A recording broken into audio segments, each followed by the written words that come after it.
Rebonjour tout le monde. Me revoici avec une proposition de différentes activités qu'on peut faire avec des boîtes.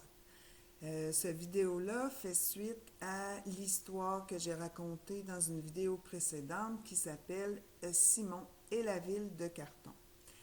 Je m'adresse aux adultes présentement. Je vous invite à regarder la vidéo pour pouvoir un petit peu vous préparer pour faire les activités. Mais vous pouvez aussi présenter aux enfants certaines parties de la vidéo pour un peu leur permettre de comprendre qu'est-ce qu'on va faire et tout ça. Euh, vous allez voir qu'il y a différents niveaux de difficulté, puis que dans le fond, les activités, vous allez pouvoir les adapter selon les capacités des personnes à qui vous vous adressez. Il y a aussi des activités qui peuvent être faites au quotidien. Moi, j'enseigne à des enfants qui ont une déficience intellectuelle, certains avec aussi un handicap moteur. Mais donc, les activités pourront, pour la plupart, être adaptées pour ces enfants-là, mais aussi pourraient être même faites avec des adolescents ou avec des enfants qui n'ont pas nécessairement de handicap, mais qui sont rendus là au niveau de leur développement. Donc, c'était ma petite parenthèse pour un petit peu situer là, les activités que je propose. Donc, la première chose qu'il faudra faire, c'est ramasser toutes sortes de boîtes de toutes sortes de formats. Puis, dans le fond, ce que je vise par mes activités, il y a clairement la motricité, mais aussi la réflexion, la, la gestion de l'espace, de l'organisation dans l'espace, les proportions. Et tout ça, dans le fond, c'est des choses qui, dans le quotidien, vont pouvoir être utiles. Donc, la première activité que je proposerais, c'est que dans un sac, j'ai mis toutes sortes d'objets qui pourraient être comme si je reviens d'être allé faire des commissions. Je suis allée acheter, les amis, des cadeaux pour plein de monde que j'aime. Mais là, je dois les emballer. Puis pour les emballer, je dois les mettre dans des boîtes. Donc, ce que je propose de faire, j'ai des boîtes de toutes sortes de formats. Si je prends un petit objet, puis que je le mets dans une grande boîte, ben qu'est-ce qui va arriver? Regarde, si par exemple je prends ce crayon-là et que je le mets dans une grosse boîte comme ça, et là l'objet va beaucoup se promener. Alors il faudra peut-être que je trouve une plus petite boîte pour emballer un crayon si c'était le cas. Donc, ce que je vous propose comme activité, selon la capacité des enfants, vous pouvez présenter plusieurs objets à la fois avec des boîtes. Pour certains enfants, on pourrait sortir tous les objets et proposer toutes les boîtes, puis il faudrait associer l'objet à la boîte. Mais pour d'autres enfants qui sont au début de cet apprentissage-là, on pourra présenter, par exemple, deux boîtes à la fois avec deux objets. Donc, pour aider les amis, on va faire une pratique ensemble. Donc, je vais sortir, les amis, deux objets, deux cadeaux là, que j'aimerais offrir. Donc, j'aimerais offrir, vous ne voyez pas mon visage là parce que je veux que vous voyez bien les objets. Donc, je voudrais offrir à un enfant une boîte pleine de crayons de couleur, mais j'aimerais aussi offrir à un autre enfant une maracas. Alors là, j'ai quand même choisi deux objets qui sont assez différents de par leur grosseur. Puis maintenant, qu'est-ce que j'ai pour ranger ça comme boîte? Bougez pas, je vais vous montrer. Donc, j'ai cette boîte-là ici, qui est quand même assez grosse. Puis, j'ai cette boîte-là ici, qui est un peu plus petite. Alors, pour ma grosse boîte, est-ce que Je vais choisir le plus petit objet qui est la maracas ou le plus gros qui est le bac de crayons. Essayons les crayons pour voir. Oh, mais c'est parfait, regarde. La boîte est pleine de crayons. Et est-ce que ma maracas, je pourrais la mettre dans cette boîte-ci? On va regarder. Aussi, la maracas vient parfaitement s'installer. Peut-être que je devrais mettre un petit peu de papier. La longueur est parfaite, mais la largeur est un peu grande. Donc, on trouvera un petit peu de papier pour pas que la maracas se promène. Attention, je vais sortir d'autres cadeaux que j'aimerais offrir. Ici, j'ai un CD que je voudrais offrir à mon ami. Mais j'ai aussi, bougez pas, là, je vais y aller avec quelque chose de vraiment différent. Un paquet de napperons qui vont sur la table. Maintenant, je vais te montrer les boîtes que j'ai pour emballer ces cadeaux-là.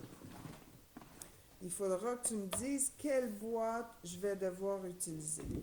Donc, oups, je me recule un peu parce qu'elle prend beaucoup de place. Donc, j'ai cette boîte-là. Puis, j'ai aussi cette boîte-là. Est-ce que tu penses que je peux mettre les napperons dans cette boîte-là? Je ne pense pas.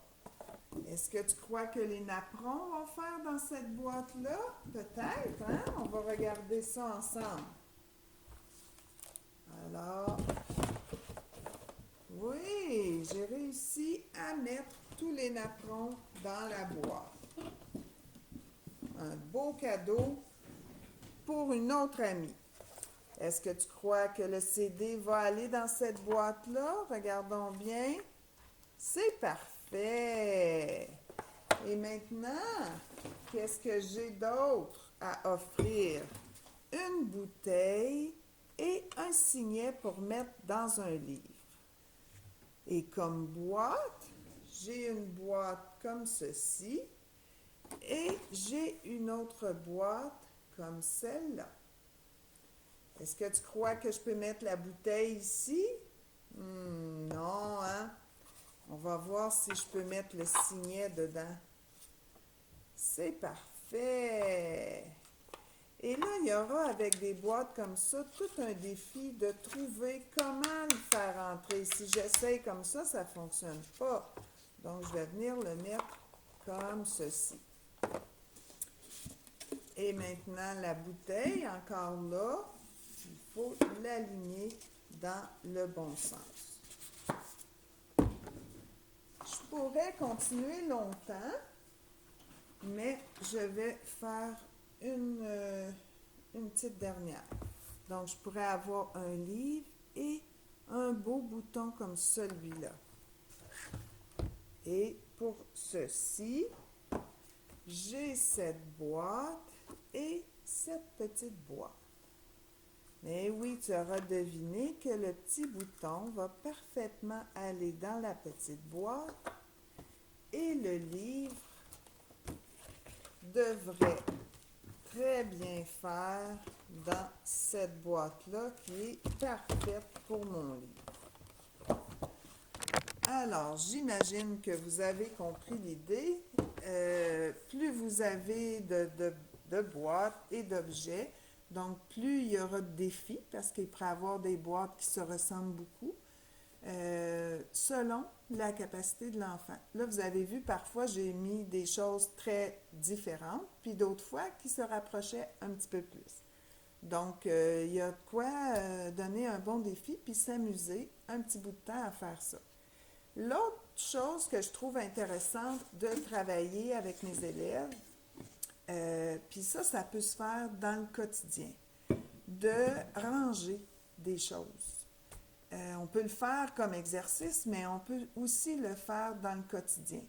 Par exemple, au début, je pourrais prendre une boîte qui a une grande ouverture. Celle-ci est un peu plus petite, c'est un niveau de difficulté plus avancé, Mais avec une boîte qui a une grande ouverture puis qu'on met des petits objets dedans ou des objets pas trop gros, ça va être plus facile. Mais quand on va arriver avec un objet comme celui-ci, j'ai juste besoin de mes crayons. On pourrait demander à un enfant, puis on pourrait, si on en a plusieurs, on peut même faire un jeu, faire une course, de voir qui va mettre le plus de crayons dans la boîte. Pour nous, ça semble facile de savoir qu'on doit mettre le crayon comme ça, mais ce n'est pas toujours le cas. Parce que si j'essaie de rentrer le crayon comme ça ne fonctionne pas. Donc, des fois, pour aider l'enfant, on peut pencher la boîte. Pour certains, on va devoir clairement orienter la boîte quand le contrôle moteur n'est pas là. Mais ça peut être, comme je vous dis, tu sais, parfois on veut aller vite puis on range tout pour les enfants, mais c'est intéressant de garder un petit peu de temps pour, dans le quotidien, travailler des petites choses comme ça qui éventuellement pourront peut-être, avec le temps, devenir quelque chose que l'enfant va pouvoir faire de façon autonome. Donc, l'enfant pourrait faire du rangement pour rendre service. Et plus tard, peut-être même, ça pourrait être utile pour un travail en atelier. Donc, c'était un petit peu, avec les plus petites boîtes, là, des choses que je voulais vous proposer. J'aurais avec des plus grosses boîtes. C'est sûr que si vous avez des vraiment grosses boîtes, ça serait intéressant de s'amuser à les peindre, à dessiner sur les boîtes et à entrer dans les boîtes. Malheureusement, j'en avais pas, mais faire des tunnels de boîtes pour que les enfants doivent se pencher et ramper dedans. Donc, il y a plein de jeux moteurs qu'on peut faire encore là avec des boîtes. J'aime beaucoup l'idée, si vous regardez là-bas près de la porte, j'aime beaucoup l'idée, à plus ou moins grande distance, de s'amuser. Oh! J'ai eu du succès au début. On ne dira pas que ça sera pareil tout le temps. Donc, de lancer des balles dans une boîte. Moi, je suis pas mal loin, mais selon la capacité des enfants, ben, on pourra s'essayer et s'amuser. On pourrait même avoir deux boîtes côte à côte de différentes grosseurs pour lancer les ballons dans la plus grosse boîte puis les balles dans la plus petite. Infini ce qu'on pourrait faire avec des boîtes. Et une dernière petite activité que j'aimerais vous proposer, puis je trouve qu'on pourrait même s'en servir comme une activité pour rendre service aussi. Donc là, j'ai une boîte c'est un peu pour reproduire l'idée de l'activité avec une boîte qui a une ouverture plus étroite. Cette boîte-là, elle est grande, mais elle a une ouverture assez étroite. Donc, voici ce que je propose comme activité qui pourrait être faite avec cette boîte-là. Je pourrais aider papa ou maman à entrer du bois dans la maison. Donc, des petits rondins qui ne sont pas lourds et ça ne rentre pas comme ça. Donc, apprendre à tourner puis à travailler pour que les petits rondins puissent aller dans la boîte. Puis de cette façon-là, bon, là, j'ai donné l'idée des rondins, mais ça pourrait aussi être d'autres objets. Donc, c'est une autre idée de choses que vous pouvez faire avec des boîtes à la maison ou encore à l'école. J'espère que ça vous inspire. Je pense que en cherchant davantage, il y aurait encore plein d'autres choses à faire avec des boîtes. Je vous invite à pas toujours envoyer trop vite vos boîtes au recyclage, puis à permettre aux enfants de s'amuser avec. Offrez-leur des objets, des boîtes, et vous allez voir que spontanément, probablement, ils vont s'amuser à mettre des choses dans les boîtes et à les retirer. Donc, allez-y pour le plaisir, mais aussi pour l'utilité, pour apprendre à ranger, à préparer des surprises dans des boîtes. J'espère que ça vous a inspiré, puis je vous invite prochainement pour d'autres histoires ou d'autres activités. Bonne journée!